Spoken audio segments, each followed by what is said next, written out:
So ito na yung Quirino Avenue, no? So kung mapapansin nyo, medyo daming poste sa gitna. So yan na yung MRT 7 going dito sa may San Jose del Monte. So from the looks of it, mukhang matagal-tagal pa to. Baka kahit 2025 hindi ito matapos.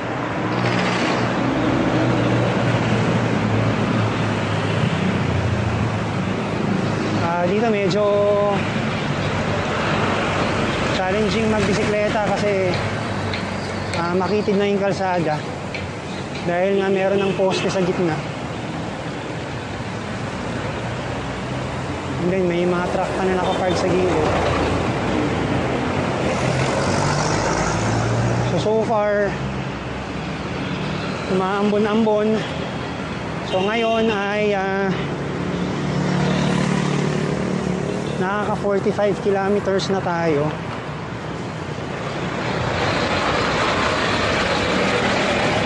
At ang oras ay 7:46 ng umaga. So ang target natin is makarating tayo doon ng 9 o'clock. Mukha namang doable pa. Wag lang tayong mauulan dahil ngayon maambon-ambon.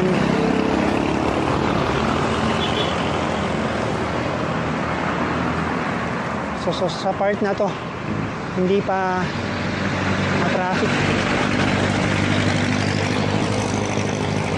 Alam ko medyo dun sa dadaanan natin mamaya matraffic na dahil mas makitid na yung kalsada dun. And then dito kasi meron pang area na wala pang poste sa gitna, kaya maluwag-luwag pa siya. Ayan, so pagdating dito meron ulit ng poste. Ayos.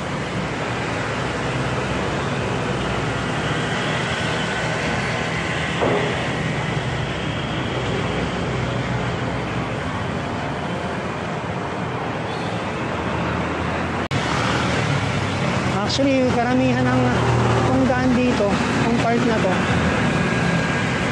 medyo karamihan dito lusong. O yari tayo mamaya. Dahil aahunin natin pabalik to. Yan yung sa Commonwealth kanina, yung mga nilusong natin. Aahunin uli natin yun mamaya pa uwi.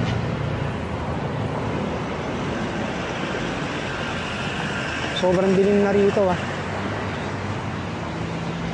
Mukhang malaki-laki ang pag-asa natin na maulanan pero wag naman sana.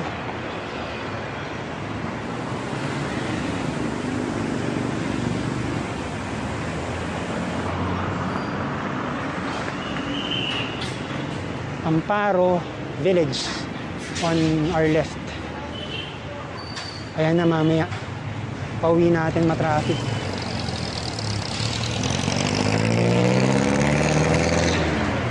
Matraffic na mamaya ang pauwi.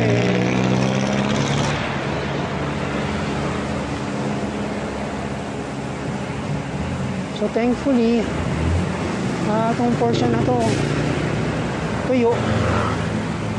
Kasi dati nung dumadaan tayo dito, nung last time tayo nagbike dito, medyo baha dito sa area na to.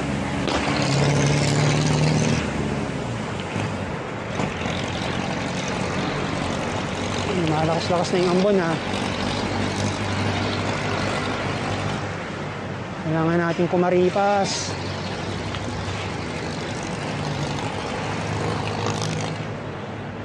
Rain, rain, go away. Come again another day.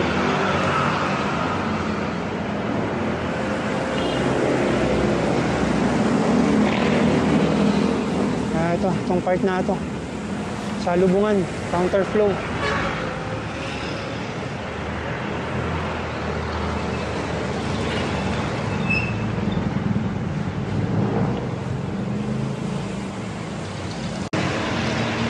ito matraffic na. Ito na yung benefit ng bike. Dito na makikita yung benefit ng pagbabike. Papunta dito kila mama. Dahil makakasingit-singit tayo sa gilid. Ah, shit. Ay tayo. Nagdala tayo ng sasakyan eh.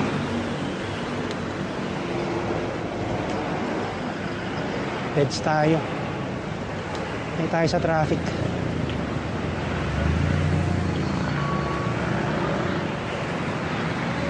Kasi sobrang kitid talaga ng kalsada dito.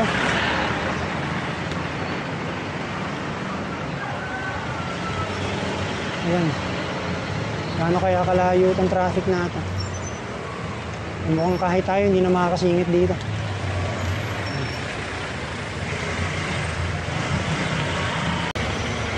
Ay! Hoy!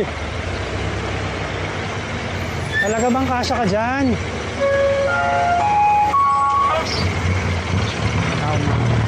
Seryoso? Singit yung sarili mo dyan. Labo nun. Labo talaga din ng mga ano. Magkakasya ba siya dun?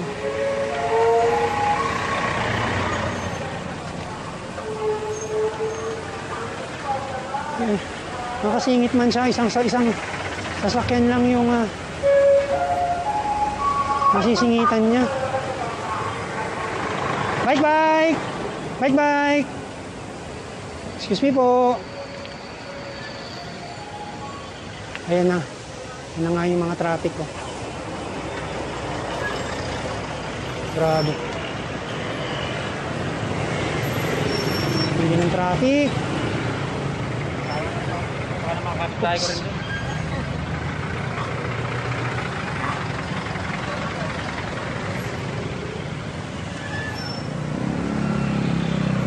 Grabe. Kawawa yung mga nakatira dito. Araw-araw binububunuin tong traffic natin. Bike! Grabe. Kung dito ka nakatira, tapos nag-work ka sa Makati, Diyos mio, mag-rent ka na lang. Patay ang katawan mo sa traffic.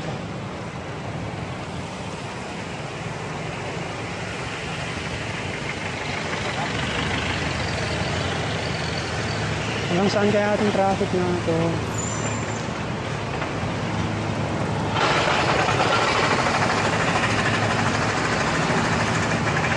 Saan tayo mamaya pabalik?